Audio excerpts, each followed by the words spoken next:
at this physical and this spiritual discourse that is going on here between Jesus and the disciples. The disciples went to gather some natural food to nurture their natural man. While they were gone to get food, Jesus ministers to the woman at the well. He wins her, and then she runs to tell everybody, come. Y'all know the text? Come see a man. Come, y'all talk back to me. I want to make sure you know what I'm talking about. Come see a man. Come, you got to come check out this man. Jesus ministers to her, and he wins her, and he tells her about her affairs. He tells her about what's going on in her life. He prophesies to her. Oh, that's all going on in the pretext before we get to our text. They return, and they sense something is different with Jesus. Earlier in the text, everybody was hungry. Now they have gone to get the food, and they get back with the food, and now all of a sudden, he's not hungry. He gives them a smart answer and begins to instruct them. He's telling them, I've tapped into something that you know nothing about. He comes back to them with the answer that my meat is to do the will of the Father. They said, Master, eat. But he said unto them, I have meat to eat that you know not of. And they're scratching their heads trying to figure out, did somebody bring Jesus a burger while we were gone? Did somebody stop by the rib joint and grab Jesus a rib sandwich while we were gone? Did somebody come while we were gone and feed Jesus? And he says to them, my meat is to do the will of the Father. He says to them, I have meat to eat that you don't know nothing about. Oh, God, help us today. Then they said one to another, verse 33, are you there? They said one to another, hath any man brought him to eat? Did you bring him something? I didn't. We were all together. Did you bring him something to eat? Marjorie, did you slip him a little something? Did somebody get Jesus a meal, a happy meal, a snack pack? Did somebody, because last time we heard he was hungry, but for some reason he's not hungry anymore.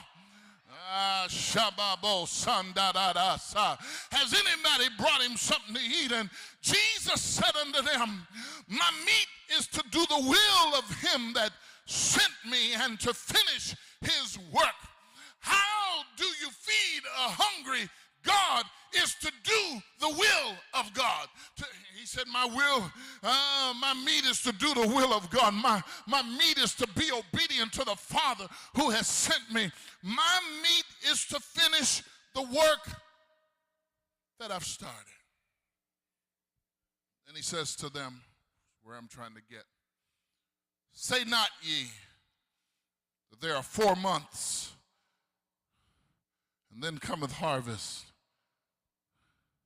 Behold, I say unto you, lift up your eyes and look on the fields, for they're white already to harvest.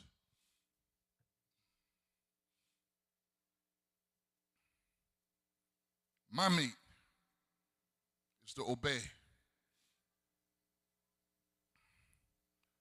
My meat is to fulfill my purpose. My meat is his will first. Yeah, I was hungry, but I was hungry in the natural. But what y'all don't know is while you all were gone to feed your natural bodies, I had a spiritual encounter with this chick at the well. While y'all were gone, stuffing your faces, I was doing the will of my Father, ministering to this lady. I was doing what God told me to do. Who's feeding a hungry God today? Is there anybody here that is feeding him right now? Your meat is to do the will of your Father. The thing that he set before you to do, you're busy doing it. My God. Note that Psalm 50 said, if I were hungry, I wouldn't even tell you. Huh? He's saying if I were hungry, I wouldn't tell you, because the majority of you ain't going to do nothing about it. If I were hungry, I wouldn't tell you. If I wanted a sacrifice, I wouldn't. The blood of bulls and goats can't satisfy me. But what I need now is a perfect sacrifice. I don't need the blood of bulls and the blood of goats, but I need you to be thankful. I need you to praise, and I need you to keep your word. That's how you feed a hungry God. Over in 1 Samuel, the 16th chapter, do you remember where it was time to anoint the new king? And Samuel said to Jesse, are all your children here? And he said, there's still this young one out in the pasture. He's keeping the sheep. And Samuel said to Jesse, send and fetch him, for we will not sit down till he comes hither.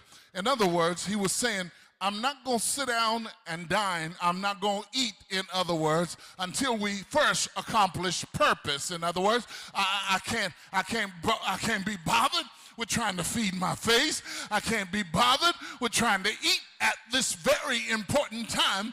Israel is in need of a new king, and it is my purpose to come and anoint this king. He says, I can't sit down. I won't sit down. I won't sit down until I have finished what God has given me to do. Oh, help me somebody. I wish I had some folks at the end of time who would say within themselves, I can't sit down. I got to do what God has given me to do. I can't eat right now. I've got a work to do for the Lord. I wish I had some end of time men and women of God that realize that it's harvest time and I can't spend my time eating up the harvest, but my meat is to do the will of the Father. My meat is to do my purpose. My meat is to be an apostle. My meat is to be an evangelist. That's what feeds God. That's what makes me happy, to do what I've been called to do. I wish I had some church in here today. Oh, I can't sit down. I got to take care of the business at hand. There are too many folks out here that are yet not saved, and I can't sit down and eat right now, but I've got to begin to do what he has sent me to do. He said, say not there are yet 4 months, and then cometh harvest. Behold, I say unto you, lift up your eyes and look on the fields. Lift up your eyes and look on the fields, for they are white already with harvest. Don't say, we have a tendency to make excuses. He said, that was a proverb of the time. approximately 4 months from the time you plant until you can see a harvest. And they were going along with the harvest theology or the harvest proverb, the proverb in reference to harvest. 4 more months, that's what they'd say, you know, when they see each other in town. 4 more months to harvest. You know, in other words, I planted something and 4 more months to harvest, bride. Just give me 4 more months. Give me 4 months. I sowed some seed. Give me 4 months, and we're going to see something, Bishop. Just give me 4 more months, prophetess. Give me 4 months, and I got something coming up. Has anybody ever put somebody on hold and said, just give me a little time. God is getting ready to move. And Jesus came, my God, and he busted their bubble. He said, say not 4 more months. In other words, when I'm in your presence, my God, you don't have to wait for 4 months. When Jesus is on the scene, it's harvest time. Somebody lift your hands and say, thank God for harvest time. Where he is harvest time. If he's present, you don't have to wait for 4 months. You don't have to wait for a minute.